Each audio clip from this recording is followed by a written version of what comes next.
You ever been kicked right in the balls, like repeatedly? Yeah, that's what it felt like today. This loss against the Minnesota Timberwolves, which moves the Suns to 9-5, and 3 on their current road trip that's now ending. And they got a back-to-back, of course. They start their 6-game homestand tomorrow against the Orlando Magic, because why wouldn't they have a back-to-back? But Matthew, this one just felt like being kicked right in the balls. The Suns led for 47 minutes, and they couldn't get out of their own way, and they lose this game. Yeah, and then obviously it was an offensive foul at the end, but wasn't called. Extended the arm, and they didn't call it, so even more of a kick in the nuts. Just rip them off and swallow them. Yeah, it's tough because obviously for those of you who watched the game, Julius Randle armbarred Josh Okogie at the very end to create space to shoot a three-pointer that ultimately won the game for the Minnesota Timberwolves 120-117. But before that, the Suns had 3 shots on one possession to try to go up by at least 2 points and take command and hold off the Timberwolves, because as I mentioned, they owned them this whole game. And in the last 5 minutes, they just completely crumbled. The last quarter, they're outscored 34-27, lose the game by 3 points. Wonderful way to spend a Sunday afternoon, isn't it? Yeah, it's not a waste of time at all. Right in the middle of a fucking day on a Sunday. Yeah, there's not football going on and shit like that. Not at all. Not at all. Yeah, and the worst part is, like, I didn't believe in this team to win it in the end. When it was tied, I was like, I don't think we're going to actually make a shot. And they had 3 chances, and they still didn't. So that's where I was. Entering the fourth quarter, I was kind of with you. I was like, it's nice that this team is playing above my expectations. Again, knowing that there's injuries occurring and you're going against a fully healthy squad in Minnesota, you knew the odds weren't going to be ever in your favor. But seeing Devin Booker step up and ball out the way that he did tonight, it's a waste when the Suns do this shit. It's a waste when the tentativeness comes in from other players and they can't execute running down the stretch, and they piss away opportunities to get wins. And this is the Phoenix Suns that we all know and fucking love and have for our entire fucking lives. Is every time you start to get a little bit of faith and you're like, oh shit, they might actually do this. They might actually treat me nice on a fucking Sunday afternoon. What do? They piss it away because they can't play fucking defense. They piss it away because they can't stop opposing teams from getting to the spots that they want. And fuck the fucking refs in this game, because there was multiple times in which they allowed the Minnesota Timberwolves to play physical in that fourth quarter, and the Suns weren't allowed to play physical. Devin Booker's getting slapped upside the fucking head, and they're saying nothing. But meanwhile, you go down, you look cross-eyed at Anthony Edwards as he's shooting fucking 3 free throws. You take a look at the total point differential when it comes to the free throw line. They shot 26 to our 15. You look at that fourth quarter, the Suns had an opportunity to be in to get that 5th foul midway through the quarter. They shot 2 free throws in the fourth. Okay, it was 9 free throws for the Minnesota Timberwolves. So it's just a frustrating game, and it's been a frustrating start to the season. Obviously, we came out, we were hot, 8-1. We're like, oh shit, this is nice. Maybe we knew that there'd be some settling, but to see them again, knowing that injuries is the catalyst for all this, but to see them fumble away this one in the final 5 minutes of the game, again, just a beautiful way to spend a Sunday afternoon. Okay. Should we end the pod right now? Let's do it.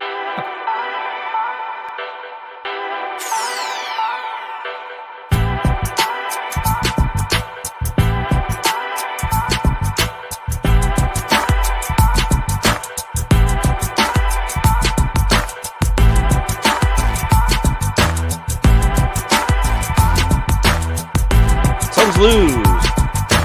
Fucking shocker there, right? 3 in a row they've lost now. They're 9-5. They continue to slip down the Western Conference standings. I'm playing a team in Minnesota that hasn't played well this year. And as I was looking at the subreddit stakeout, seeing their fans be as miserable as they were is something that I kind of was happy because of how gloating they were last year, and rightfully so, for sweeping out our shitty fucking team out of the franchise, out of the playoffs. But let's ask Matthew a question, huh?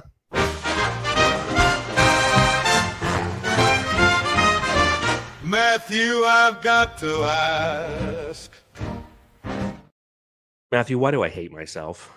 I don't know. I think this is a therapy session just for you. No, I'm just joking. I'm pissed too. Mark N in the chat, I'm pissed off. Yeah, it's okay to be pissed off. I don't really want to hear a lot about the injuries, all that. Everything's okay. We've seen this team on full strength. They're a championship contender. It's like, it's losses like this. It's losses like the last 2 they had where they just kind of given up and waved the white flag and they're like, oh, we're going to lose this game because we don't have the depth.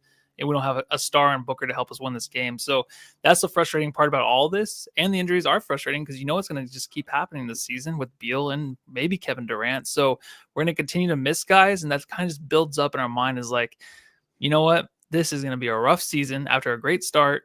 It's all downhill from here. That's just how I'm kind of feeling right now. Obviously, they'll probably go on a winning streak here or there, but right now I'm just I'm done with it. This is like the Suns of last season right now. Yeah, I'm definitely bummed out because this is what you get. Okay, this is what you get when you have Kevin Durant and Bradley Beal, old ass motherfuckers who get injured all the time, right? And Yusuf Nurkic and Devin Booker, and like they're going to have this roulette of playing or spending time on the injured list. And of course, you want them to get better and have the ability to play and contribute effectively, but it's not it's the same hamster wheel that we ran in last year. We're running in it this year, and we're trying to tell ourselves it's going to be okay. And I've had this bubbling in my stomach, and it was maybe the Taco Bell I had a few days ago, but it's this bubbling in my stomach that's like the pink ooze in Ghostbusters 2, where I'm like, just suppress this shit. It's gonna be okay. Like, I know the upside of this team. I have faith in the upside of this team. But when these injuries continue to negate your success, and you're constantly hoping, you're always looking forward. You're always looking, well, it's going to be okay eventually. It's going to be okay eventually. And Bradley Beal will come back, or Kevin Durant will come back, and then Devin Booker will pull a fucking hamstring, or Yusuf Nurkic will break his fucking foot. Like, there's always something with this team that prevents them from just consistently being a quality basketball team. We saw it at the beginning of the season when they started 8-1. It's like when you have all your pieces, you're fucking great. Well, guess what? You're not going to have all your pieces. And this 3-game losing streak where we shoot 29% in Oklahoma, I'm so glad I didn't have to go on the podcast after that one because I was pissed. I was pissed watching that at Mariah Carey, Matthew. You're watching it during Mariah Carey. I doubt that. I was. Were you? Yeah. Oh, before she came on or after? Yeah. No, well, because she didn't come on until like 8:15. The game was like midway through the third quarter at that point. So it was like, I had plenty of time to watch the Suns miss wide open shots. It's not like everyone's going to look at the defensive statistics and be like, man, Oklahoma City Thunder, they like locked down the Suns. It's like, no, 73% of our 3-point attempts were wide open as classified by NBA.com. That means no defender within 6 feet. We just fucking missed everything because that's what we do. Well, that was the take after last game. It was just a lot of missed shots. There was a lot of open shots too. So moving the ball and stuff, it hasn't really been a thing. I feel like in a game like the last few, you kind of feel like, maybe things are getting stagnant, but it was actually good ball movement, right? You're missing Grayson Allen, obviously, like tonight he helped out a lot, but you're missing a guy like him, Bradley Beal and Kevin Durant. You're like, you got to look for shooting elsewhere. You're relying on like Josh Okogie and Ryan Dunn, so that's kind of tough to rely on that. But it is frustrating when you have the open shots and they're just not going in. And then you have a guy like Booker who could not step up last game against the Thunder, maybe he's sick or something, comes out tonight, has a really great game. And then it's just like they just could not do enough to kill off this Minnesota team where they had control the whole game. That's the frustrating part, because it's like you had this whole game, right? And it's like, oh, wait, we are undermanned. So did the Wolves just know, like, hey, this is an undermanned Suns team. Let's just get them to within 5 points or so with 2 minutes left, and we'll take this game. That's how it seemed, right? We just kind of let the foot off the pedal there. And then the Minnesota Timberwolves was like, if we can just keep it close, we can hit the big shot in the end to win the game. And that's exactly what they did. It just felt like we were back in the day when we're like a 16-40 or 60 win team or 14 win team, where it was just like we would play these teams and it'd be like such a close game. Be like, oh my God, look at us. And we just lose in the end because the other team's like, yep, we know exactly. We're going to win this game. We can already foreshadow it. We just have to get there and keep it close. Yeah, the most important statistic that matters is what happens in the W and what happens in the L columns. And those teams that you're referencing of about 7 years ago, that's exactly how they played, was like tonight, where they'd come out and they'd play with this fire and this aggression, and they could put a team on its heels. But the teams that we would play against ultimately would just kind of sit back, let us use up all of our energy, and then with 5 minutes left, they would go to town. And that's kind of what happened tonight. The Phoenix Suns had multiple opportunities to just salt this one away. And members of the team, I feel, were playing somewhat tentative. And I'll start with Royce O'Neal. I'm not playing any fucking drops tonight. I don't give a shit. This is going to be like a 13-minute podcast. I'm not in the mood for it. I'm so not in the mood for it. I'm sorry, James. I'm not in the mood for it. Wait, I can't tell. Are you not in the mood for this pod? But you came into the pod and you had like the rosy cheeks, like someone like stuck something up your butt before you came on. So yeah, I'm like, okay, it was the Suns. If the cheeks shoving are rosy, this fucking game up my ass, and I'm watching pod. I'm watching the whole time, and I'm just like, this can't, like, there's no way we win this game. We're up by 16. I'm like, yeah, we're not going to win this game. Like, I want us to win this game. I think that we can win the game, but I know that there's just like something just didn't feel right. There was the way that we were letting Julius Randle get into rhythm, who ultimately hit the game-winning shot. The way that Dante DiVincenzo, you always love it when the announcer's like, Dante DiVincenzo hasn't done shit this year. He has been shut 20%. Yes, I'm 3 Dante DiVincenzo, 3 Dante DiVincenzo, 3 Dante DiVincenzo, 3 Dante DiVincenzo. You're, oh, okay. So he found his fucking rhythm against us. Doesn't always happen that way. It happens that way, and plus this team has been really skittish. They don't really know their identity yet. This team has been struggling. They're okay, they're good, but they're not like last year's the way they ended last season. This team tonight, with that big shot, the push-off shot for the win, just watch out, man. Here comes a 10-game win streak. It started at the hands of the Suns. Like, that's exactly what happens. Yeah, it is. It's one of those things. Like, of course, they got right against the Suns. It's always like when we're struggling to really get these wins, and like, you know, we're on a 3-game losing streak now, but the 2-game losing streak is like, I didn't expect that from the great start we had. Obviously, with the injuries, maybe, but the 2-game losing streak is like, all right, this team needs to put a stop to it. Like, I know it's a long season, but still, we got to get some momentum. And like, the fact that they kind of go into Minnesota, they play pretty well the whole game. It looks pretty dominant at times. But then the last 5 minutes, like you said, you didn't believe they're going to win. I didn't think they were either when the game was tied. It's just like you just have that feeling back. And that's the part where I don't want to feel that anymore. It's like they have to make sure, like, hey, we're going to close these games out where we had it in hand the whole time, because there's fans like Matthew out there who still have a little bit of doubt. We just need to kind of, you know, seal it up for him so he just really is confirmed that, hey, this team is something special, even without Bradley Beal and Kevin Durant. And they just couldn't do it, man. It's frustrating because they have a good roster. They have a deep roster. They can contend with this team right now. It's just, they got to pull these games out. And the frustrating part, I know there was a foul at the end, but to have Josh Okogie against Randall, the guy that's, you know, the hottest of the game, not even doubled or anything, with 2 seconds left, and he gets that good of a look, pretty disappointing. Yeah, unbelievably disappointing. And, you know, this is where you miss in every way, shape, and form Kevin Durant, because he's the guy who you can rely on to execute offensively in these clutch time moments. You know, it's like tonight was just another example of when we don't have Kevin Durant, in the end, we don't have an identity. We don't know how to execute properly. We don't know how to get out of our own ways. And don't get me wrong, like the officiating was fucking dog shit. It was fucking dog shit. But you look at that last 5 minutes, right? And it's a clutch time game for the Phoenix Suns. Devin Booker, 0 points made. You know, the only guy who made any points, really, you know, Grayson Allen hit a 3. You had Oso Ighodaro hit a push shot. Tyus Jones hit 2 points. But Devin Booker is supposed to be the guy in that. And don't get me wrong, like they're defensively trying to stop him, but there was offensive rebounds where the defense was discombobulated, and Devin Booker had a couple opportunities to try to make it happen. And they showed that one play where he had Ant one-on-one as the clock was going down, and Ant was sitting there the whole time, knowing what? He was going to go right, and Booker just went right. He didn't even jab left.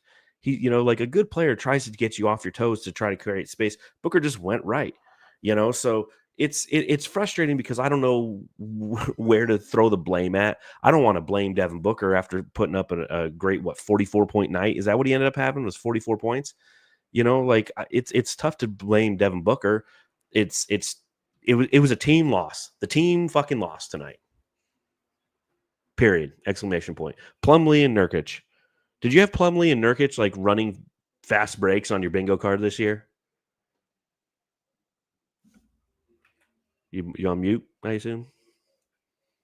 Yeah, I am. Yeah. I said I didn't have them starting together either. Yeah, that's my point. Like, I mean, these guys are running fast breaks. Like, I didn't have them on the court at the same time at all this year. I did hear something off the mic. I felt like when the free throws were being, I don't know who was shooting the free throws, but I think it was the last 5 minutes.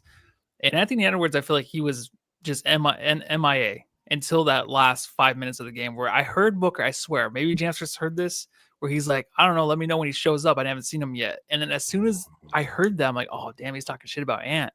And Ant hit like 3 straight shots and won the game for the Wolves. So I swear he was talking about Ant. If he was, that sucks, because we kept seeing on Twitter, if you're going through Twitter through this game, there was a lot of like Ant versus Book and like, oh, this is decided. Like Booker's stats in the first half, but it's not about the stats, about finishing the game and counting on, not looking at blaming Book, but when you look at him towards the end of the game, he's always has that look kind of like, God, I don't know what the fuck's going on. Like there's just a look where it's like, I can't trust this guy sometimes. So that's how he looked at the end of the game. Yeah, like Kevin Durant is very calculated.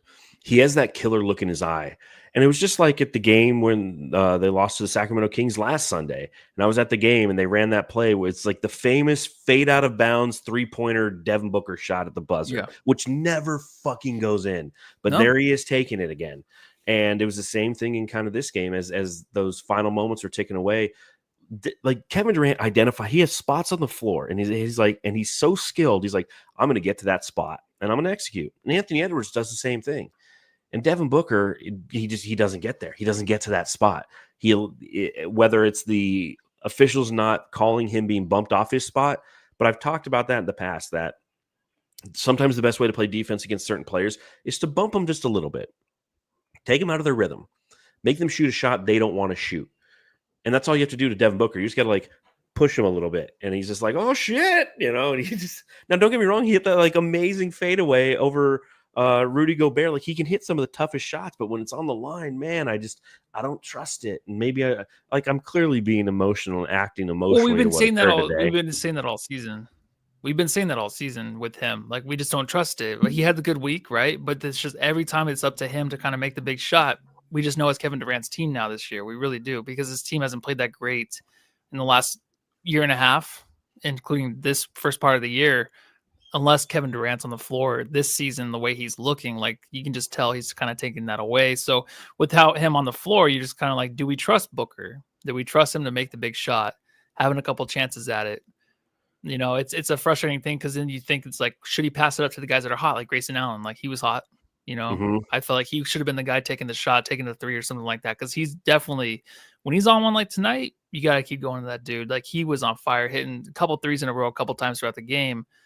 That's a guy I trust. Left-handed layups, like that's a guy I trust today, because he was doing whatever the fuck he wanted offensively. Tyus Jones too, and he missed that layup or that floater. And I mean that would have been a big shot. That was a good looking shot too. Like was. The angle from behind. I'm like, how did he not make that? Like, how is it so off when it went on like off the back of the right iron? Like that's nuts. Like I feel like that was easy money right there. Yeah, and you take a look at Devin Booker thus far in clutch time moments, right? This season, he's 3 of 15 from the field. That's 20% shooting. He's 1 of 8 from beyond the arc. That's 12.5% shooting.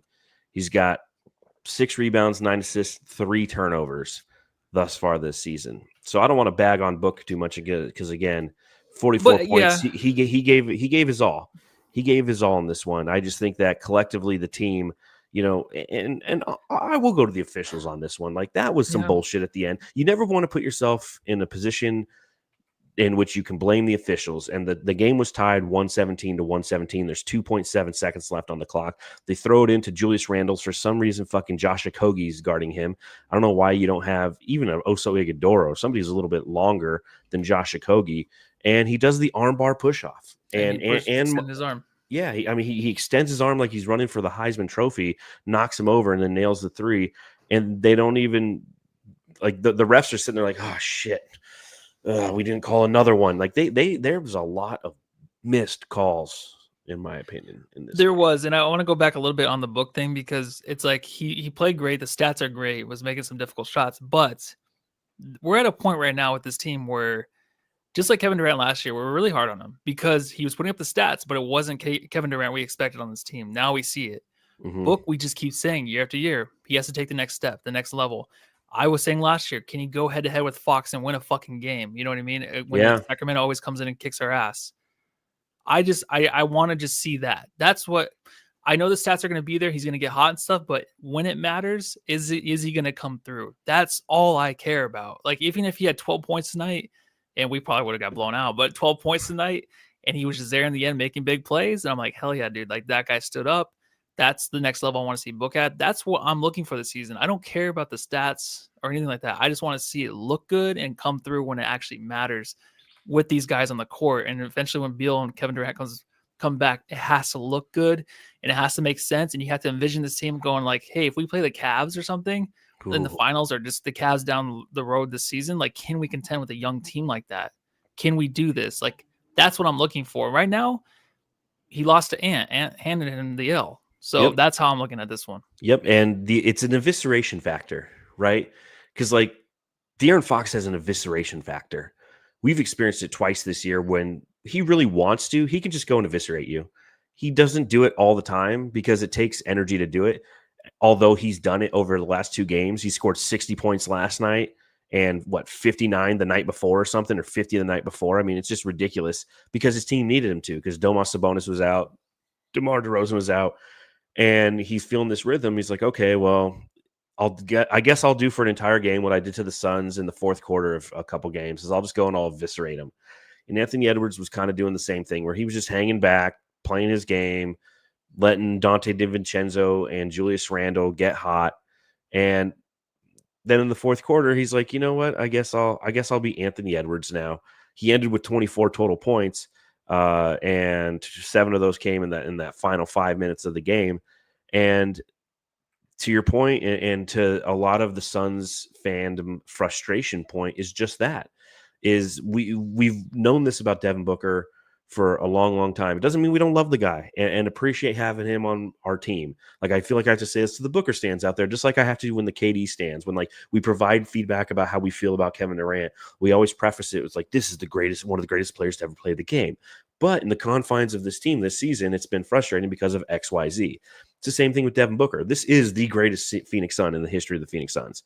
This is, without a doubt, somebody you would put a statue out in front of Footprint Center. But he's not perfect by any means. I've said it before and I'll say it again. He is limited due to his physical capabilities. He's physically limited because he's not super long. He's not super quick. He doesn't have one intangible thing that makes him greater than everybody else. He has one of the sweetest jump shots in the league, yes, but it isn't always something that he uses to execute properly when it's needed to be properly executed. I'm assuming you're on mute again. I'm like, I have to find my mouse. Like, where is it?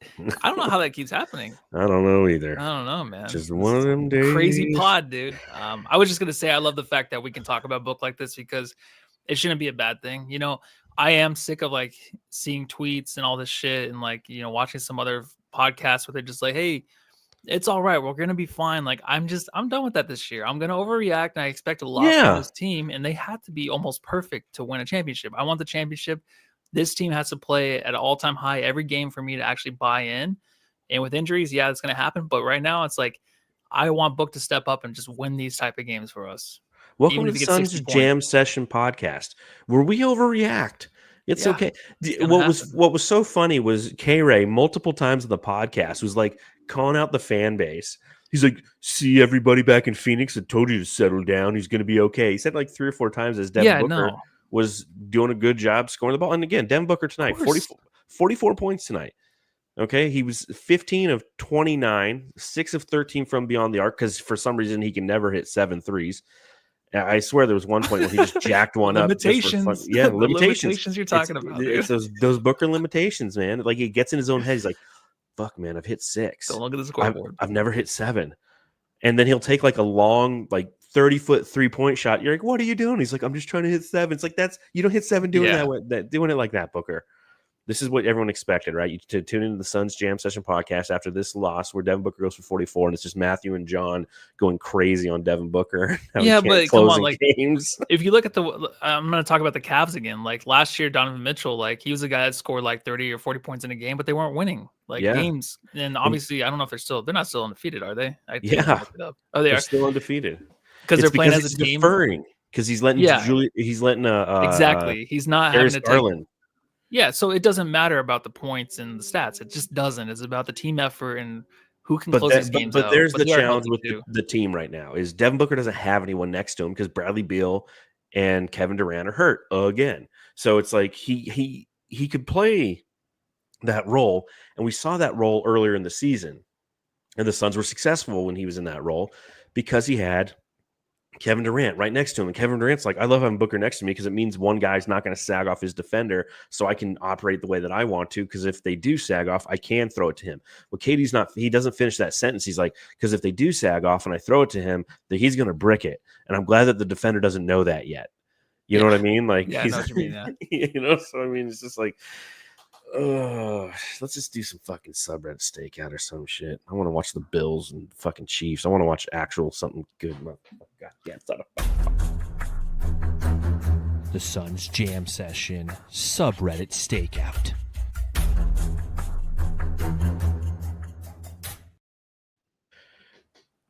Where is she?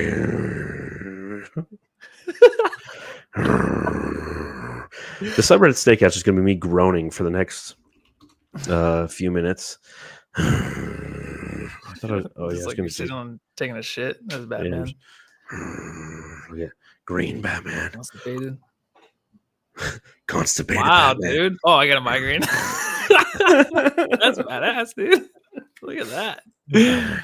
Lighting effects. Ah! I can't. Let's see what was going on the Minnesota subreddit. Now, obviously, you got to remember, like, the Suns were ahead this game for 48 minutes or 47 minutes. It was like 109 left in the games when we finally surrendered the lead, which again is just unbelievable. It's what makes it such a frustrating loss. But here's what they were saying: Julius Randle is a fucking bum on defense. God, Randle sucks. As much as Cat was frustrating, at least he wasn't ass. So yeah, he ends up hitting the game winner, you fucking clowns. Getting cooked by Devin Booker and minimum contracts. I'm crying. People will see today that the Wolves should have picked Dunn at 27th over a 24-year-old dude who will never see the floor, with Finch being the coach. Also, Randle can't play any defense. So far, it feels like 82, like game 82 of last season, which is when we beat them. OKC trapped the fuck out of Book and totally took him out of the game. So naturally, Finch go and play drop and single coverage. Fuck Booker. the annual fuck Booker. You get that every play. By the way, I picked up Jonnu Smith, and he went off for 34 points today. I must be cheating. I wonder if we could flip Randall for Ayton. They make about the same money, and it gives us a legit backup center. Nas can start, and then the bench could be Ayton, Nah, DDV, and Dilly. Plug either Nas or Jaden at the 4 for defense or offense. So the rest of the league is looking at DeAndre Ayton as a potential backup center. I was gonna say, how many seasons do you think it's gonna be till he's a backup?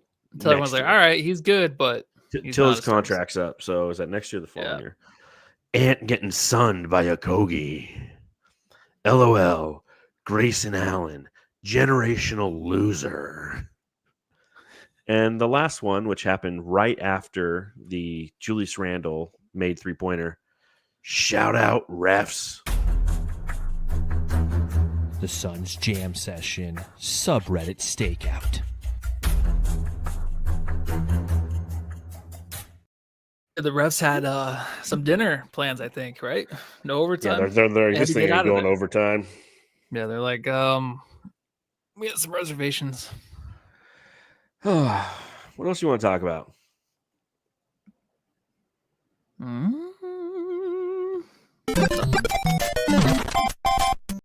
Who are you giving the jam star of the game to? Allow me to reintroduce myself. My name is... All right, cool. Devin Booker gets it. That's fantastic. Make sure you subscribe, rate, and review wherever you're listening to this podcast. We truly appreciate you taking a little time out of your day, just like the Suns took some time out of our day to watch this fucking game. Make sure you go home and love your family.